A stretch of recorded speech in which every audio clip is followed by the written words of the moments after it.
السلام عليكم tout le monde. بسم الله الرحمن الرحيم والصلاة والسلام على أشرف الأنبياء والمرسلين وعلى صحبه وأهله أجمعين. أما بعد, on est toujours dans les cours de jurisprudence simplifiée. On arrive à la fin du livre de la purification, presque à la fin, Inch'Allah. Et aujourd'hui, on voit le chapitre sur ce qu'on appelle les impuretés. Donc, on a trois questions, Inch'Allah. Tout d'abord, qu'est-ce qu'une impureté? Ensuite, quelles sont les substances ou les matières impures? Et enfin, comment nettoyer ce qui était souillé par une impureté? Donc, premièrement, qu'est-ce qu'une impureté? Une impureté, c'est toute substance répugnante, toute saleté de laquelle le législateur nous a ordonné de nous éloigner.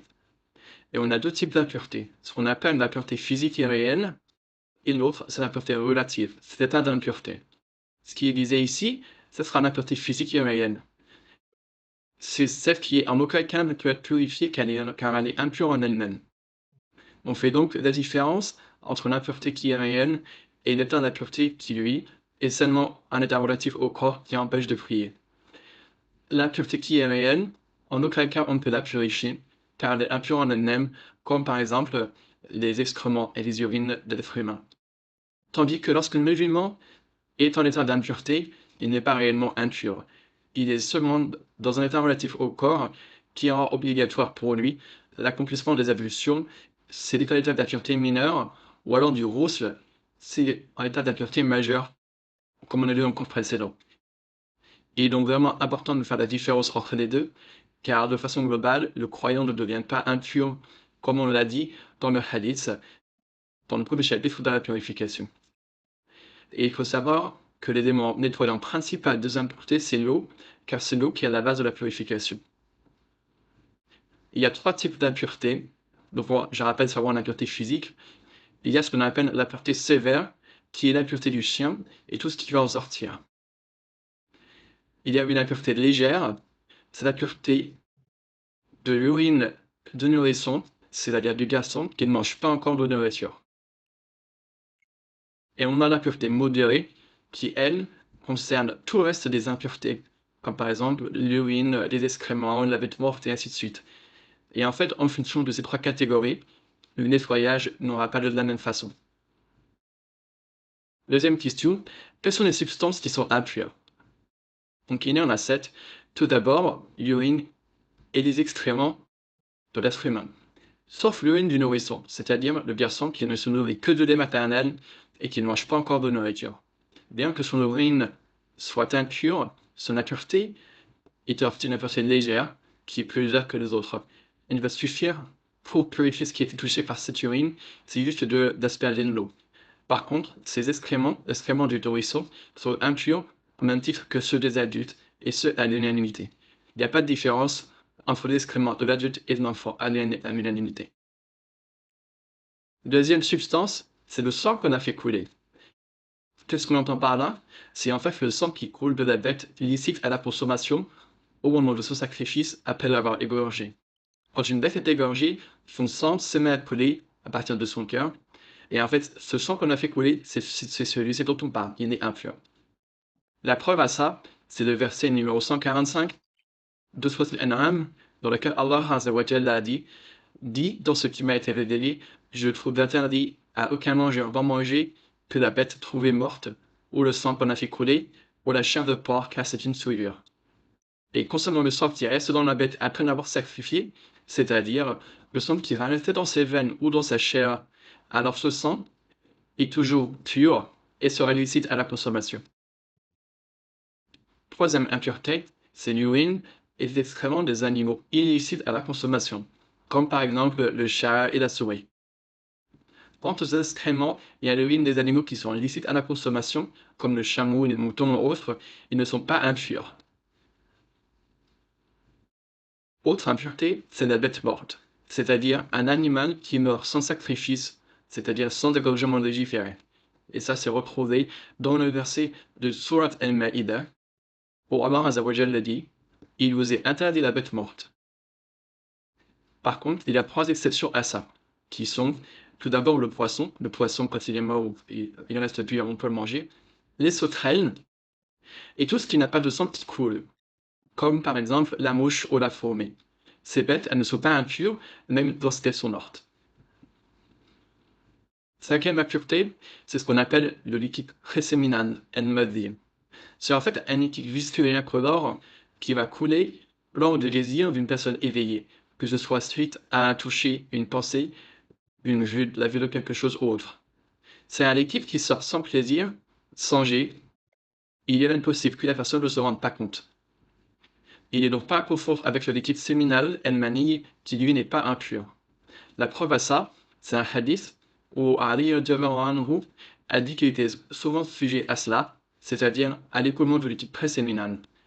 Le prophète sallallahu alayhi wa sallam a répondu qu'il lave ses parties génitales et fasse ses ablutions. On voit donc qu'il est ordonné de laver les parties génitales, c'est-à-dire le liquide préséminal, c'est une impureté. Donc la personne devra laver le vêtement ou le tissu qui est touché. Comme on a dit, c'est un liquide qui est différent de liquide séminal qui est el-mani, qui n'est pas une impureté. Par contre, la différence, c'est que si c'est el-mani, la personne devra faire un ghusl. Et le mani, il faudra quand même le nettoyer avec de l'eau s'il est encore humide, ou le frotter s'il est sec, comme ça a été rapporté dans les hadiths. La sixième impureté, c'est ce qu'on appelle al-wadi. En fait, ce sont ce qu'on appelle des sécrétions prostatiques. C'est un écoulement blanc et épais qui peut sortir après l'urine. Sa sortie n'oblige pas le ghusl, mais seulement les ablutions après le lavage des parties intimes. Et le wadi, ça ne concerne que les hommes, les femmes n'ont pas de wadi. Et enfin, septième impureté, c'est le sang des menstruations. D'après Asma bint Abu Bakr, elle rapporte qu'une femme est venue au prophète sallallahu alayhi wa sallam et a demandé que doit faire le lieutenant chrono lorsque son vêtement est touché par le vêtement des menstrues. Il lui a dit, elle le gratte, elle le frotte avec de l'eau, puis elle l'asperge avec de l'eau et elle prie avec.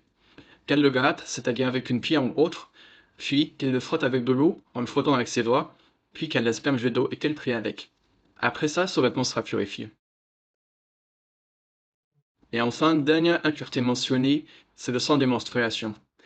Il y a un hadith rapporté par Asma bint Abu Bakr qui dit qu'une femme est venue au prophète sallallahu alayhi wa sallam et lui a demandé que doit faire l'une d'entre nous lorsque son vêtement est touché par le sang des menstrues. Il lui a dit qu'elle le gratte, puis qu'elle le frotte avec de l'eau, puis qu'elle l'asperge d'eau, puis qu'elle prie avec. Qu'elle le gratte, c'est-à-dire avec une pierre ou autre, puis qu'elle le frotte avec de l'eau en le frottant avec ses doigts, puis qu'elle l'asperge d'eau et qu'elle prie avec. Après ça, son vêtement est purifié. Reste à voir la troisième question, comment nettoyer ce qui a été souillé par une impureté. La base, c'est que l'impureté est nettoyée avec de l'eau, car l'eau, c'est la base de la purification. Mais ce qui compte, c'est en fait la disparition de l'impureté. Donc, si elle disparaît d'une autre manière que ce soit, par exemple, comme en étant resté longtemps au soleil, ou alors en utilisant une manière nettoyante particulière, un produit nettoyant, si ça fait disparaître l'impureté, c'est suffisant. L'essentiel, c'est que l'impureté ait disparu, même si ça a lieu sans intervention humaine. Car l'intention, ce n'est pas une condition pour la purification de ce qui a été souillé par une impureté. On va avoir deux cas de figure. Si l'impureté se trouve sur le sol ou sur la terre, c'est-à-dire dans un lieu, il suffit alors d'un seul lavage qui fera disparaître l'impureté. Dans le hadith du bédouin qui a uriné dans un coin de la mosquée, le prophète sallallahu alayhi wa sallam a ordonné qu'on verse un seau d'eau à l'endroit où il avait uriné. Ça nous prouve qu'il suffit de laisser de l'eau une seule fois, qu'il suffit d'un seul lavage pour faire disparaître l'impureté. Par contre, si l'impureté est en dehors du sol, c'est-à-dire sur un vêtement ou un récipient, alors la manière de la nettoyer sera différente selon la nature de l'impureté. Et comme je l'ai dit, il y a trois catégories d'impureté. La première, une impureté qui est sévère, comme la bave du chien. Si un chien a lavé dans un récipient, il est obligatoire de laver ce récipient à 7 reprises, en commençant par un lavage avec de la terre. Le prophète sallallahu alayhi wa sallam a dit, lorsqu'un chien lave dans le récipient de l'un d'entre vous, qu'il le lave 7 fois. Et dans l'autre hadith, il dit la première fois avec de la terre. Donc, tout récipient dans lequel le chien aurait bu, il est obligatoire de le laver de cette manière. Et les savants ont dit que ce jugement est général, donc que ça concerne un récipient ou alors un vêtement sur lequel un chien a bavé ou des tissus. Qu'en est-il de l'impureté du porc? Est-ce qu'elle est comme celle du chien? Les savants ont dit que non. L'impureté du porc rentre dans le cadre des impuretés modérées. Il suffira donc juste de la nettoyer une seule fois afin de la faire disparaître, et il n'est pas nécessaire de faire ça 7 fois. Donc, en ce qui concerne le reste des impuretés qui sont modérées, comme par exemple l'impureté de l'urine, des excréments et ainsi de suite, parmi les choses qu'on a mentionnées, alors il faudra, pour le nettoyer, avoir recours à l'eau en frottant le tissu, c'est-à-dire la chose qui a été touchée par cette impureté, et en l'essorant jusqu'à ce que l'impureté disparaisse. Il se peut qu'un seul lavage suffise. Il n'est pas obligatoire de faire un nombre de lavages précis. L'essentiel, c'est qu'une impureté disparaisse. Si elle disparaît au premier lavage, alors c'est suffisant. S'il y a besoin d'un deuxième lavage ou plus, on fera un deuxième lavage ou plus jusqu'à ce que l'impureté disparaisse. Mais il n'y a pas de nombre particulier de lavage exigé. Une question va se poser ici, c'est la question de la machine à laver. Les machines à laver automatiques aujourd'hui sur FTLAV à notre place. Est-ce que c'est suffisant de placer un vêtement sur lequel il va se trouver une impureté, de le mettre dans la machine afin de le laver et de le purifier? La réponse, c'est que si l'impureté disparaît après le lavage en machine et qu'il n'en reste plus aucune trace, alors dans ce cas, oui, le vêtement ou le tissu sera purifié, Inch'Allah. Ça, par contre, ça ne sera pas valable pour le chien. Pour le chien, son impureté, il faut à tout prix la laver au moins une fois avec de la terre. Concernant la troisième catégorie d'impureté, qui est l'impureté légère, comme on a dit, c'est l'impureté de l'urine du nourrisson, garçon, qui ne mange pas encore de nourriture, c'est-à-dire qui est seulement allaité. Ça concerne uniquement le garçon. Et pour purifier ce qui a été touché par son urine, il suffira simplement d'asperger avec de l'eau. Pas besoin de frotter ni d'essorer. Pas besoin de lavage, en fait. Et ça, en fait, le prophète sallallahu alayhi wa sallam a dit dans un hadith, on nettoie ce qui a été touché par l'urine de la petite fille et on asperge ce qui a été touché par l'urine du garçon. Et également, dans l'autre hadith, il a été rapporté que Qais bint Mihsan est un jour venu voir le prophète sallallahu alayhi wa sallam accompagné d'un de ses enfants qui était petit et qui ne mangeait pas encore de nourriture. Le prophète sallallahu alayhi wa sallam l'a assis sur lui, sur ses genoux, et l'enfant a appuyé sur son vêtement. Le prophète sallallahu alayhi wa sallam a demandé de l'eau et il a aspergé sur son vêtement et il ne l'a pas lavé. Qu'en est-il du cuir de la bête morte? On a vu dans un cours précédent que sa purification a lieu par tannage, comme l'a démontré la parole du prophète sallallahu alayhi wa sallam, qui a dit que toute peau ou toute cuir qui est tannée est certes purifiée. Et ça, par contre, ça ne concerne que les bêtes qui sont licites à la consommation. Le sang de menstruation, comme on a dit, il faut laver, frotter et essorer.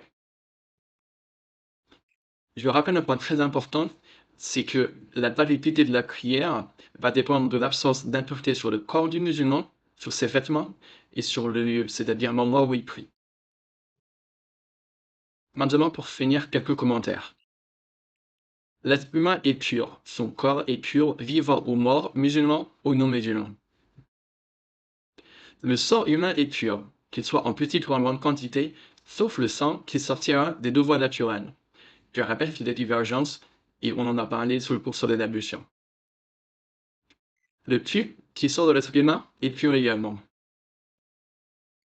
Tout animal illicite à la consommation est impur. L'animal en lui-même et tout ce qui en sort, c'est-à-dire sa chair, son urine, ses excréments, son sang, sa sueur, son vomi, sa salive, ses larmes. Il y a par contre deux exceptions à ça, dont les savants ont mentionné, c'est le chat et l'âne. Leur salive et leur sueur ne sont pas impurs, parce que ça serait trop difficile de les éviter, pour les gens qui ont ce genre d'animaux. Par contre, le reste, c'est-à-dire urine, excréments, sang, vomi, larmes, du sang et de l'âne, sont impurs. Les fauves sont impurs, ainsi que tout ce qui en ressort. De toute façon, les fauves entrent dans la catégorie des animaux illicites à la consommation, c'est-à-dire ceux dont j'ai juste de parler dans la dépôt précédente.